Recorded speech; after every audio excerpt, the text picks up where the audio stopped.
बाबरी मस्जिद को बनाना चाहिए, क्योंकि धरती पे राम मंदिर है, वैसे ही बाबरी मस्जिद को बनाइए तो दोनों, और नहीं तो राम मंदिर को भी हटाइए, क्योंकि इस देश की आजादी ने दोनों खून बहाया है, इसीलिए बोल रहे हैं कि बाबरी मस्जिद बनना चाहिए। বন্ধুরা দেখলেন তো, একজন মহিলা বলছে যে ভারতবর্ষের মধ্যে রাম মন্দির থাকলে বাবরি মসজিদ থাকা প্রয়োজন।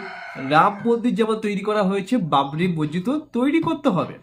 হ্যাঁ ভাই, এমনই কথা বলছে। কিন্তু রাম মন্দির সুপ্রিম কোর্টের অর্ডারে হয়েছে, যেখানে সমীক্ষায় জানা গেছে যে ওখানটায় রামের মন্দির ছিল ভগবান, সেখানে বাবর মসজিদ অর্থাৎ বাবরি মসজিদ করা হয়েছে জোর করে, রাম মন্দিরকে ভেঙে দিয়ে। পরবর্তীকালে সেটাকে রাম মন্দিরই আবার তৈরি করলো সনাতনী হিন্দুরা। তাহলে বাবর কি? বাবর দেখা যায় যে বাইরের দেশ থেকে এসে আমাদের ভারতবর্ষটা লুটে খেয়েছে। ভারতবর্ষের মধ্যে এসে বাবর যা কিছু করেছে, ভারতের কোনো উন্নতি হয়নি, কোনো উন্নতি হয়নি। সেই বাবরকে নিয়ে মুসলিমরা এত লাফালাফি করছে। কেন ভাই? আজকের দিনে বাবরি মসজিদের জায়গায় যদি কোনো এপিজে আব্দুল কালাম, যারা মানে দেশের জন্য ভালো কাজ করেছে, দেশকে শিক্ষা দিয়ে গেছে, ভগবান আল্লাহ যাদের নাম মানে আল্লাহর নামে যদি কোনো কিছু করতো, তাহলে কিন্তু আজকের দিনে কোনো হিন্দু বলো বা যারা রাষ্ট্রীয় মুসলিম, তাদের কোনো সমস্যা ছিল না। এই বাবরি মসজিদ নিয়ে একের পর এক ভারতবর্ষের মধ্যে প্রচুর দাঙ্গা হয়েছে, হিন্দু মুসলমানের মধ্যে।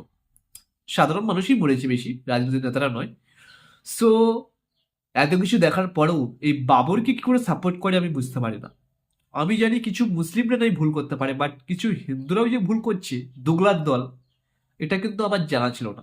কারণ আমি একজন হিন্দু, হিন্দু হয়ে নিজেকে এতটা ভুল করবে আমি কখনোই ভাবতে পারছি না।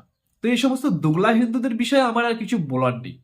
এরা যে একের পর এক কি চায়, দেশটাকে পাকিস্তান তৈরি করতে চায় না আফগানিস্তান করতে চায়, আমি নিজেই বুঝতে পারি না।